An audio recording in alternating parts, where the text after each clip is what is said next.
engine for the Joint Strike Fighter program, there are a few key points that we should keep in mind. First, competition has long been the best way to control costs on large defense programs, and competition is the centerpiece of acquisition reform. By funding competing engines for the Joint Strike Fighter, we can save $21 billion. Let me repeat that, $21 billion savings in taxpayer money over time, according to the Government Accountability Office. Beyond the GAO's projections, our recent history demonstrates that competition also leads to a more efficient process, quicker innovation, and better contractor responsiveness. Recently, the Independent Quadrennial Defense Panel concluded, and I quote, "History has shown that the only reliable source of price reduction through the life of a program is competition between dual services," unquote. Additionally, the absence of competition makes it harder to address the issues that inevitably arise in connection with sophisticated and critical technology such as jet engines. Mr. Chairman, we are seeing such issues on the lead engine for the Joint Strike Fighter. Pratt & Whitney was designated to power the JSF aircraft under the theory that it could effectively derive an engine from its engine for the F-22. Unfortunately, it wasn't as easy as they had anticipated.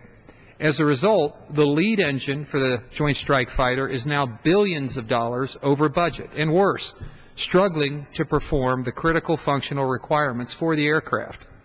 I quote directly from the GAO report from March 2010, quote, "The Pratt engine is now estimated to cost about $7.3 billion, a 50% increase over the original contract award.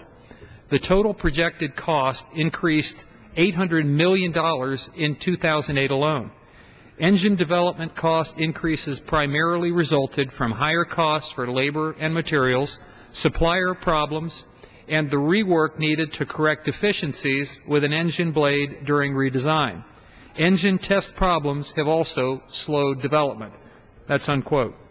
The GAO further confirmed an additional total project cost increase of $1.2 billion in 2010 alone to cover higher than expected engine costs, tooling, and other items. And on February 11, 2011, yet another cost overrun on the lead engine was announced, this time totaling at least $1 billion, bringing total cost overruns on the lead engine to an astounding $3.5 billion today. The Department of Defense says we don't need a second engine, but these issues won't fix themselves. Only competition will help control costs and create a better, more efficient process. I ask you, how can we not afford to invest in a competing engine?